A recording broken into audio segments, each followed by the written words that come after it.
Salut à tous, j'espère que vous allez bien, c'est Romain et on se retrouve aujourd'hui pour continuer le point mercato qu'on a commencé hier soir avec beaucoup d'infos, des dossiers qui commencent à se boucler avec des issues plus ou moins heureuses pour le PSG. Bien sûr, on arrive dans le sprint final de ce mercato assez inédit, on pourrait s'inquiéter du calme qui a régné au PSG sur les 2 premiers mois de mercato, mais c'est une tendance qu'on peut appliquer d'une manière plus globale au foot européen et aux plus gros clubs. Il faut savoir que l'Euro et la Copa América le même été, c'était pas vu depuis 2016.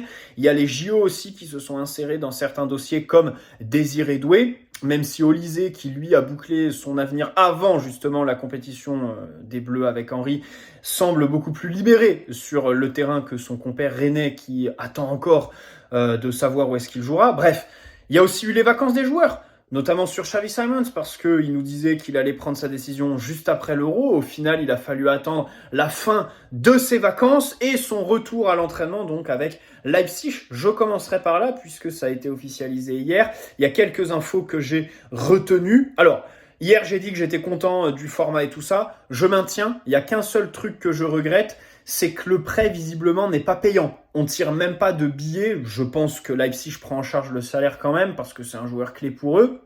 Mais nous, de notre côté, c'est vrai que les prêts payants, c'est un peu la mode en ce moment. On aurait pu tirer 5-10 millions. Voilà, là, on chipote quand même énormément parce que de l'autre côté, c'est vrai qu'il nous valorise le joueur. Hein, c'est super, il va rester 2 saisons de suite avec le même entraîneur, la même direction, le même club, le même environnement. Finalement, la seule pression qu'il a, c'est qu'il a récupéré le numéro 10 que Leipzig avait retiré en hommage à Emile Forsberg en décembre dernier. Donc en fait, ils l'ont retiré, mais que pendant 6 mois, puisqu'ils l'ont remis pour Xavi Simons. Bref, dans l'équipe, il y a eu un article qui est paru hier ou aujourd'hui qui dit que Xavi Simons a une bonne relation avec Nasser Al-Khelaifi et que du côté du PSG, on a bien pris le fait qu'il ne veuille pas revenir cet été, que le joueur laisse quand même la porte ouverte pour l'été prochain. J'y crois moyen, mais le fait qu'il ait une bonne relation avec Nasser, quand même, ça m'interroge parce que il a refusé le PSG catégoriquement dès le mois de mai, on le sait très bien. L'été dernier aussi, si on veut aller plus loin.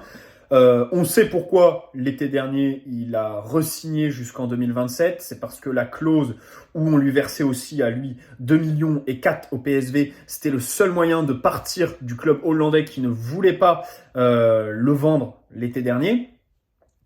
Et le fait qu'il refuse le PSG, je me disais, c'est un peu bizarre. Peut-être qu'en 2022, à l'époque, il y a eu des problèmes avec la direction sportive, avec ce qui a été fait. C'est vrai que Pochettino, après sa titularisation face à Rennes au mois de février, l'avait un peu délaissé. Peut-être qu'à l'époque, Leonardo, Castelladdi et tout ça lui ont fait des choses qu'il n'a pas forcément appréciées. Mais de cette direction, il restait personne en fait.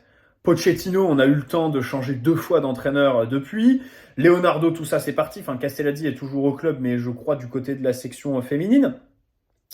Et Nasser, c'était le seul qu'on pouvait me dire, oui, peut-être que Xavi Simons, mais j'avais quand même quelques doutes. En 2022, je suis pas sûr que Nasser était vraiment sur le dossier Xavi Simons. Et au final, on nous dit qu'il a une bonne relation avec lui. Donc, on parlerait quasi exclusivement de sportifs en fait, pour expliquer le refus de Xavi Simons. Peut-être qu'il veut pas jouer en Ligue 1, en France plus généralement. Je pense que son plan, c'est la Première Ligue. Je l'ai répété 100 fois. Il y a des infos qui disent que le discours de Luis Enrique ne lui a pas plu. On rappelle que notre entraîneur, en fait, ça rejoint un peu le discours qu'on dit de Luis Enrique. C'est lui la star de l'effectif. C'est lui qui mène les troupes. Tous les joueurs sont en dessous de lui. Et il le dit dans les négociations, à chaque fois aux joueurs, vous n'êtes pas titulaire. Vous n'arrivez pas en tant que titulaire. Vous allez devoir vous battre pour votre place. Il y a de la concurrence. Mais à l'instant T, je ne peux pas vous dire que vous serez titulaire. Et comme ça, après, pendant la saison, il peut faire les choix qu'il veut sans avoir trahi sa parole. Mais de l'autre côté, bien sûr, les joueurs talentueux, ça implique aussi une dose d'ego et des garanties qu'ils exigent, même si pour Xavi Simons, je trouvais ça un petit peu abusé quand même. On va se détendre. Un joueur qui a brillé en Eredivisie, en Bundesliga, je préfère prendre mes précautions sur les possibilités de le voir en Ligue 1. Non pas que ce soit un championnat meilleur que les 2 autres, mais complètement différent, voilà, en matière tactique. Et surtout, j'aimerais poser une vraie question qui s'applique aussi à Désiré Doué. Et là, je pense que dans les commentaires, je vais me faire un peu attraper. Ces 2 joueurs, bon, probablement ne rejoindront pas le PSG parce que Désiré Doué, la tendance est un peu au Bayern Munich. Ça temporise parce qu'ils doivent vendre de leur côté, chose qu'ils n'arrivent pas à faire. Kimmich d'ailleurs, ça commence à parler d'une prolongation et au poste d'ailier et tout ça, les joueurs qui étaient candidats à un départ, visiblement ça bouge pas vraiment. Mais Désiré Doué leur donnerait la priorité, même si il ne délaisse pas le PSG à 100% pour l'instant. Il n'a pas dit non formellement au PSG. Bref, ces deux joueurs, Xavi Simons et Désiré Doué, c'est assuré, ils sont talentueux, ils sont polyvalents, comme peu dans l'effectif. Bien sûr qu'ils n'auraient pas été de trop, bien sûr qu'ils ont toute leur place dans l'effectif actuel. Maintenant, dans le 11, il y a des vraies questions qui se posent. On peut les envisager à 3 postes, ces deux joueurs. Ailier gauche, où Barcola a besoin de concurrence. J'ai quand même hâte de voir l'issue du mercato parce que hier, je vous parlais des numéros de maillot. Et j'ai repensé au numéro 7 que Mbappé a laissé. Et je me dis, il y a un monde où, en juin, on voulait recruter Kvaratskhelia pour quasiment 100 millions d'euros, donc le foutre dans les pattes de Barcola qui serait clairement repassé dans la rotation. À un 1er septembre, où sur la boutique, on a passé le numéro 7 à Barcola et on n'a pas recruté d'ailier. Alors bon, là, on a quand même engagé des discussions avec Jadon Sancho selon une source anglaise ce matin, mais c'est vrai que c'est pas dit qu'on va recruter le fameux ailier qu'on voulait initialement. Nico Williams, bon, visiblement, il nous a refusé.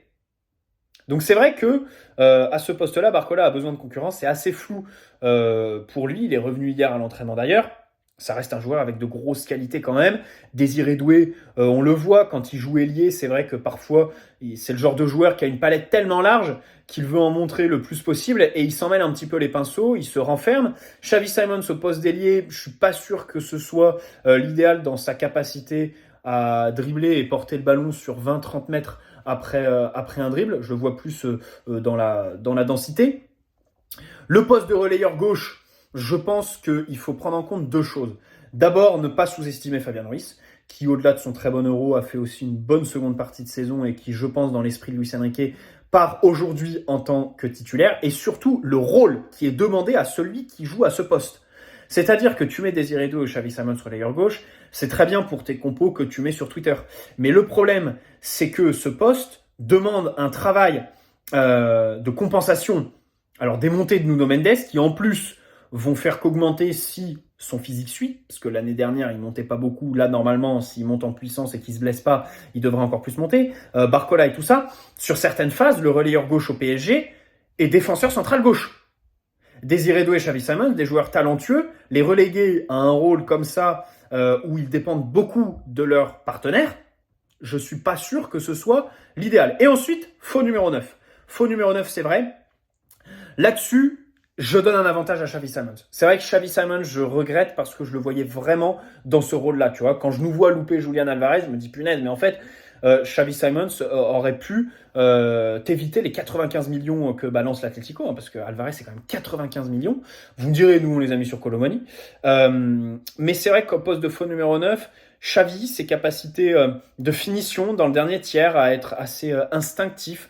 Voilà, ses capacités de dribble, de pressing et tout ça, je trouve que c'était le poste parfait pour lui. Désiré Doué, je l'aurais plus imaginé. Alors là, c'est les 3 postes où on les imagine avec la compo de l'année dernière. Compo où il y avait Mbappé, un facteur très important. Donc à l'instant T, c'est vrai que c'est difficile de dire où il serait titulaire dans le 11. Désiré Doué, tout simplement, je le dis. Si Désiré Doué vient au PSG, à l'instant T, il n'est pas titulaire.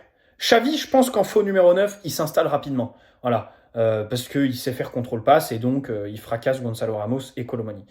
Et même en matière de finition et tout ça, je lui trouve quand même de très bonne qualité. Par contre, Désiré Doué, pour moi, pas titulaire. Après, on peut envisager aussi un changement de système. Là, Désiré Doué numéro 10, ça aurait pu être très intéressant hein, dans un 4-4-2 losange par exemple, ou un 4-2-3-1. On l'a déjà vu avec Dembélé la saison passée. C'est vrai que pour moi, Doué doit finir un petit peu, doit avoir une trajectoire un petit peu à la De Bruyne, quoi. C'est-à-dire faire un peu tous les postes en début de carrière et puis ensuite tu te fixes en numéro 10, voilà, avec une capacité qui sait tout faire en fait. Un numéro 10 qui sait tout faire, physique, athlétique, volume de jeu, techniquement, les dribbles, les passes, les centres, la finition. Donc voilà, dans un changement d'animation, peut-être que Désiré Doué aurait été intéressant. Mais il préfère aller au Bayern, où il y a l'exemple Matistel qui joue assez peu et qui aujourd'hui est au JO avec lui, alors que Barcola, qui a rejoint le PSG, a eu les portes de l'équipe de France qui lui ont été ouvertes, voilà, tout comme Warren Zaïre-Emery, qu'on peut citer aussi.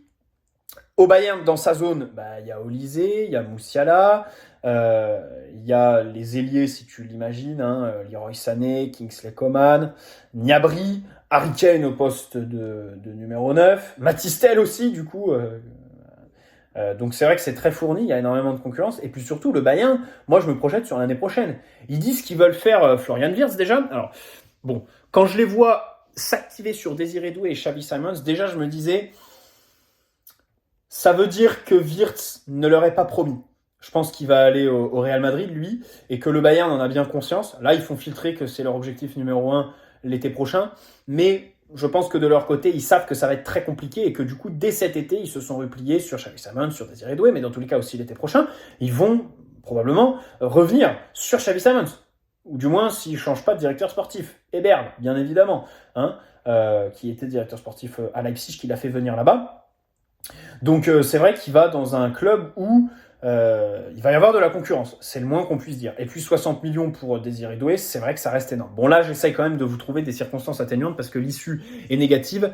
Pour nous, il faut bien essayer de se consoler. Ça n'en reste pas moins un joueur exceptionnel de talent et de polyvalence qui reste à polir, qui dans les mains de Luis Enrique aurait été, je pense, très bien utilisé, malgré le fait, et je persiste, aujourd'hui, je ne sais pas s'il aurait été titulaire dans le 11. Et bien sûr, ce qu'on recherche, c'est avant tout des joueurs qui débutent les matchs, bien sûr. Mais voilà, pour l'avenir et tout ça, bon, ça reste quand même un échec, on va pas se mentir, surtout que le dossier a été repris par Nasser, donc il faudra pas le mettre a posteriori sur le dos de Luis Campos, voilà. Parce qu'on le sait, ça fait des semaines que c'est Nasser qui mène les négociations, et c'est logique parce qu'il est proche de Moussa Sissoko, l'agent. Malheureusement, ça n'a pas marché. C'est le lot du mercato, ça marche pas. Le Bayern a aussi des arguments à faire valoir. Et c'est la vie. Pour rester au Bayern, Kimmich devrait y rester. Alors, je voudrais m'arrêter 2 minutes sur ce dossier Kimmich parce que c'est très intéressant. Leur directeur sportif, encore une fois, Eberl, a dit publiquement qu'il a commencé à discuter avec lui d'une prolongation. Son contrat se termine en 2025. C'est intéressant parce que le Bayern, ils ont un directeur sportif qui parle toutes les semaines. À chaque fois, voilà, il donne des nouvelles. Il avait dit il y a 15 jours qu'ils étaient obligés de vendre pour pouvoir continuer à acheter sur le mercato. Là, il nous parle de Kimmich. Donc c'est vrai que nous, du côté de Luis Campos, avec ces histoires de puzzle, on est un peu moins bien lotis, quoi. C'est vrai que on a quelqu'un qui va à chaque fois dans des médias qui lui posent pas les questions qui fâchent, qui le mettent pas face à ses contradictions. Et moi, je me souviens aussi de l'interview pour Téléfoot à la fin du mercato 2023 hivernal, je crois. C'était tout bonnement exceptionnel. Voilà, il avait parlé que des joueurs qu'on avait, les prolongations de Messi, les machins, l'attractivité du club, le projet à l'international, vendre les maillots, les trucs. Mais rien sur les échecs, parce que c'est vrai qu'il y avait eu quand même un beau mercato aussi à cette époque-là, de la part de Luis Campos. Beau dans le sens loupé, bien sûr. Donc voilà, c'est vrai que le Bayern, eux, sont plutôt bien lotis avec Eberl qui parle pas mal. Donc, Kimmich nous a encore refusé. C'est vraiment un dossier bizarre parce que le joueur nous a refusé cet hiver, mais on y est retourné cet été. Comme je l'ai dit, il n'a pas d'agent. Donc c'est avec lui directement qu'il faut négocier. C'est-à-dire que là, on n'est pas sur un dossier où on pourrait dire « Bon, l'agent t'a fait tourner en bourrique, t'as fait miroiter que le joueur voulait machin chouette, et au final, ça ne marche pas. » Tu vois ? Là, c'est vraiment le joueur direct, il n'y a pas d'intermédiaire, et on continue à y aller, c'est un peu bizarre. C'est comme Alvarez en fait. On nous dit qu'un transfert est impossible avec City, mais le PSG est quand même allé jusqu'à faire une offre et à City et aux joueurs. Ça veut bien dire qu'un transfert est possible. Ça veut bien dire quand même que du côté du PSG, on sait que voilà, si on veut un joueur de City, il faut juste aligner les ronds. Et c'est bon. Parce que vraiment, aller aussi loin sur des dossiers comme ça me paraît un peu bizarre. Alors au Portugal, il y avait des rumeurs qui disaient qu'on utilisait Joshua Kimmich pour faire pression sur le Benfica, en leur disant, si vous acceptez pas la proposition pour João Neves, on va aller sur Kimmich. Écoutez, cette thèse peut s'entendre. Au final, sur le moment, je me disais, c'est un peu gros. Il y avait une bataille entre Fabrice Hawkins et Fabrizio Romano. L'un nous disait Kimmich est une alternative à Joao Neves et l'autre qui nous disait non, c'est deux dossiers indépendants. Alors je sais plus lequel disait quoi. Faudrait que je retrouve, mais du coup, a posteriori, il y a eu une victoire d'un des deux. Mais je me souviens plus lequel Fabrice a gagné. On se redit ça dans la prochaine vidéo. Voilà. Alvarez donc devrait signer à l'Atlético Madrid pour 70 et 25 de bonus. C'est assez énorme, hein, bien sûr, en termes de transfert. C'est surpayé, bien évidemment. Mais ça peut tellement marcher. Voilà, sous Diego Simeone, à Madrid, avec la colonie argentine qu'ils ont. Molina, De Paul, dans une attaque à deux aussi, il peut vraiment bien marcher. Ils ont recruté aussi Sorloth. Pour pallier donc les départs de Morata et Memphis Depay. Olé, un média argentin, a dit qu'en fait, les parents d'Alvarez ont vu leur autorisation, enfin leur permis de séjour en Angleterre expirer. Et donc c'est pour ça qu'il a voulu rejoindre Madrid parce que eux vont vivre là-bas. Voilà. Donc là c'est vraiment triste parce que je le dis plein de fois dans les vidéos, on a la ville de Paris à faire valoir auprès des joueurs. Par exemple, Manchester, où il y a United et City, il fait nuit à 15h, c'est un peu triste. Le nord de l'Angleterre, c'est de la merde. Nous, voilà, c'est la ville lumière, même s'il pleut la plupart du temps. Ça reste quand même exceptionnel. Tu fais la Fashion Week, les défilés, tu as des super restaurants si tu veux sortir. Enfin bref, être millionnaire à Paris, c'est exceptionnel, bien sûr. Quand tu es français classe moyenne, évidemment qu'il vaut mieux être en province. Mais voilà, quand tu es riche, c'est évident que Paris Intramuros, c'est exceptionnel. Je pense qu'on sera tous d'accord pour dire ça. Et donc, même là-dessus, on s'est fait avoir cet été. Parce que le joueur, du coup, préfère aller à Madrid où, alors, il y a d'autres avantages, à savoir plus de soleil. Donc là, la colonie hispanique, même s'il y a quelques années, ça aurait été à notre avantage. Hein, quand on avait Icardi, quand on avait Messi, quand on avait Di Maria, depuis, le vent a bien tourné et je pense que ça a vraiment pas joué en notre faveur. Et puis, bon, après, voilà. L'oseille aussi doit jouer, hein, je pense que déjà il surpaye complètement City, hein, et le joueur aussi doit avoir un sacré salaire. Je pense que pour proposer plus que l'Atlético Madrid, il aurait fallu aller dans les 18-20 millions de salaire. C'est exceptionnel. Et aujourd'hui, il y a un autre exemple qu'on a vu hier passer, c'est De Jong. De Jong qui toucherait plus de 30 millions bruts par an au Barça. Alors c'est très difficile son salaire parce que, bon, dans tous les cas, il est à plus de 24-25 millions. Et on a vu en fait que là, voilà, on avait un craquage de Bartomeu à l'époque parce que le joueur était d'accord pour signer à Paris pour un salaire moins élevé. Et au final, il a complètement pété son string, Bartomeu, l'a signé à 25 millions par an et aujourd'hui, ils n'arrivent pas à le refourguer, le joueur. Il est blessé la plupart du temps, il coûte ultra cher, ils lui doivent des salaires parce qu'il avait baissé le sien pendant le Covid et tout ça, enfin, c'était différé et tout ça. Donc c'est vraiment un bourbier sans nom. Et donc cet exemple de Young est à montrer dans toutes les écoles. De dirigeants sportifs qui voudraient s'amuser à surpayer par pur ego pour pas voir un club concurrent sur le marché des transferts prendre l'ascendant. Voilà. Bon, j'aimerais aussi passer au dossier Ugarte. Ugarte parce que Manchester United semble un peu se retirer, explorer d'autres pistes, parce que le PSG demande 60 millions et eux ne veulent pas les mettre. Alors d'un côté, c'est vrai que Manchester United, ils ont la réputation d'être un club pigeon. Même encore cet été, ils ont essayé de nous faire gober qu'ils avaient 140 millions de budget et qu'ils allaient être un peu ric-rac. Au final, ils ont mis 63 hors bonus et un salaire de dingue sur Lenny Yoro, qui s'est blessé, qui a été opéré du pied et qui est absent pendant 3 mois. Terminé. Donc c'est vrai qu'on est dans notre plein droit quand on leur demande 60 millions pour Ugarte. Bon, malgré ça, je trouve ça un peu con. Je trouve ça un peu con. À ce qui paraît, leur offre la plus élevée pour Ugarte, c'était 35.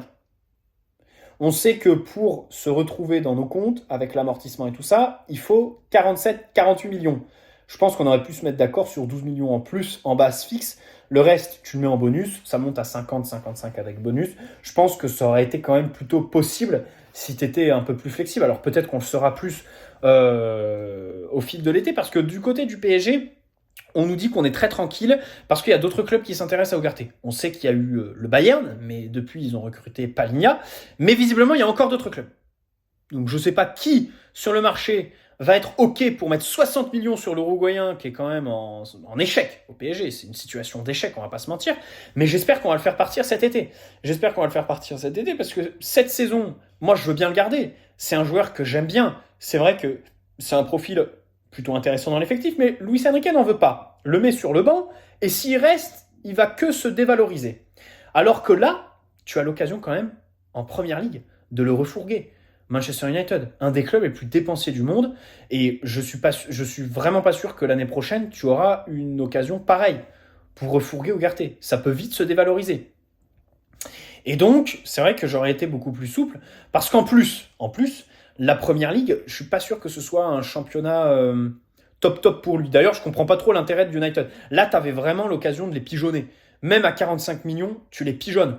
Parce que Ugarte, dans le jeu de Ten Hag, je vois pas qu'est-ce qu'il pourrait apporter, je vois pas en quoi il colle au niveau du profil, et même en Première Ligue plus généralement. Hein. Les autres clubs, hein, ceux qui ont une vraie cellule de recrutement, qui analysent les joueurs, machin chouette, je suis pas sûr qu'ils se disent Ugarte est bon pour la Première Ligue. Hein.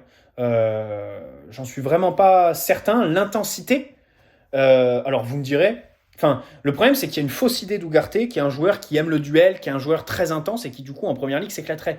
Mais moi je vois pas du tout ça. Hein. Je vois pas du tout ça.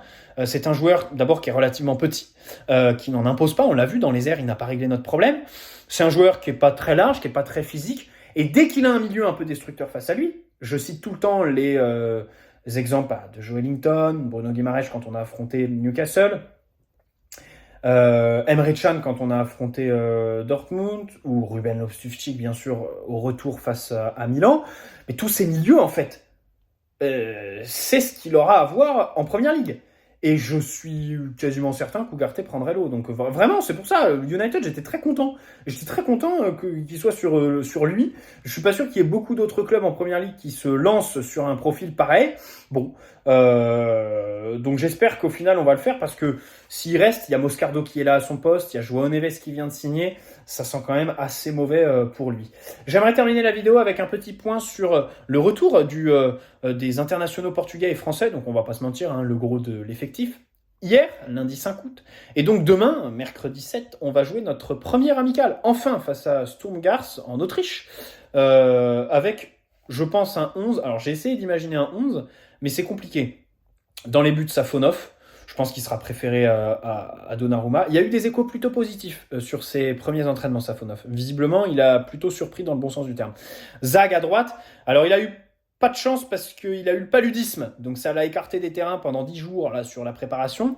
Mais, on l'a vu en fin de saison dernière. Là, visiblement, donc Achraf va rentrer un peu plus tard et Zag devrait être titulaire au poste de latéral droit. À moins que ce soit Mukiele, mais ça m'étonnerait. Et surtout, on ne devrait pas recruter à ce poste-là. Avec le recrutement d'un central gaucher, donc ça veut dire que Zag va être tranquille. Gertruida, le joueur néerlandais, ça a été la seule piste capable de venir sur ce poste de latéral droit, mais ça n'a jamais été vraiment avancé. Donc en fait, peut-être que ça va faire les affaires de ce bon vieux Yoram Zag. Gadou et Skriniar peut-être dans l'axe, ou El Anache peut-être, qui s'est entraîné. Alors Skriniar est revenu un peu depuis plus longtemps que les Français et les Portugais. À gauche, je sais vraiment pas qui va être titulaire. Peut-être Beraldo, parce que Beraldo est revenu vendredi, alors que les autres Brésiliens, donc Marquinhos, est revenu lundi à l'entraînement. Donc lui, il est venu avec un week-end d'avance, tout simplement. Il est revenu vendredi. Peut-être qu'il sera titulaire à ce poste-là pour dépanner. Au milieu, Moscardo devrait être numéro 6. Devant lui, Soler, Kari ou Endur. J'aimerais bien voir Ayman Kari. On va voir hein, déjà dans le choix entre les deux. Si l'un des deux est sur le terrain, ça veut dire qu'il aura été meilleur que l'autre sur la préparation. Et puis en attaque, Lee, Asensio faux numéro 9 et peut-être Mbaye qui va avoir une chance. C'est voilà un jeune aussi qui va avoir une chance. Après, par contre, en deuxième mi-temps, vous savez, lors des matchs amicaux, tu changes complètement de 11, mais il n'y a aucune possibilité de changer le 11 en fait. À part faire rentrer ceux qui sont revenus à l'entraînement hier. Ce qui m'étonnerait parce qu'en plus, on enchaîne sur le match face à Leipzig samedi à 18h. Là, par contre, on devrait voir les Français et les Portugais qui sont revenus lundi. Mais je vois pas Dembélé, Warren, Barcola, Nuno, Vitinha, Danilo jouer les deux matchs. Même quelques minutes. Je pense qu'ils vont jouer que Leipzig samedi. Bon, c'est un peu bizarre. Peut-être que demain, du coup, on va voir des joueurs faire 90 minutes. Pour un premier match, c'est assez bizarre. J'espère qu'ils ne vont pas se blesser. Perso, j'aurais fait un match d'une heure, 60 minutes, 2 fois 30 avec la mi-temps de 10 minutes entre les deux. Mais bon, c'est comme ça. Visiblement, le stade va être plein. Là, ils ont rempli les tickets, les machins chouettes. Donc, bon, ça, c'est plutôt cool. On va voir les jeunes, bien sûr. Zag, Gadou, Kari, Endur, Mbaye devant, que j'attends beaucoup. Moscardo aussi. On se retrouvera demain pour le débrief, hein, les gars. Franchement, vous pouvez pas savoir comment je suis hypé. Je m'excuse auprès de mes potes à qui j'ai refusé une invitation demain soir pour regarder déjà et ensuite faire le débrief de PSG Sturm Graz. Voilà, c'est exceptionnel, mais vraiment, je suis trop hype parce que les vidéos mercato, j'en ai ma claque, quoi. Enfin, ça se ressent parce que je pars beaucoup plus en vacances que les autres étés.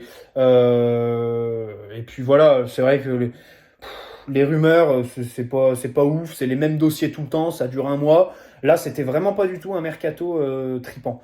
Et donc retrouver le terrain avec quand même quelques joueurs que j'ai hâte de voir, ça me fait vraiment, vraiment plaisir. Bref, bonne soirée à tous, n'hésitez pas à poser un like si cette vidéo vous a plu, et donc on se retrouve demain soir pour le débrief de ce premier match amical. C'est complètement dingue, j'essaye de vous hyper pour un pauvre match face à une équipe autrichienne. Bonne soirée à tous, ciao les amis, ce PSG nous rendra malade un jour, ou peut-être heureux si on remporte la Ligue des Champions, on l'espère. Ciao les amis, prenez soin de vous, et allez Paris avant tout.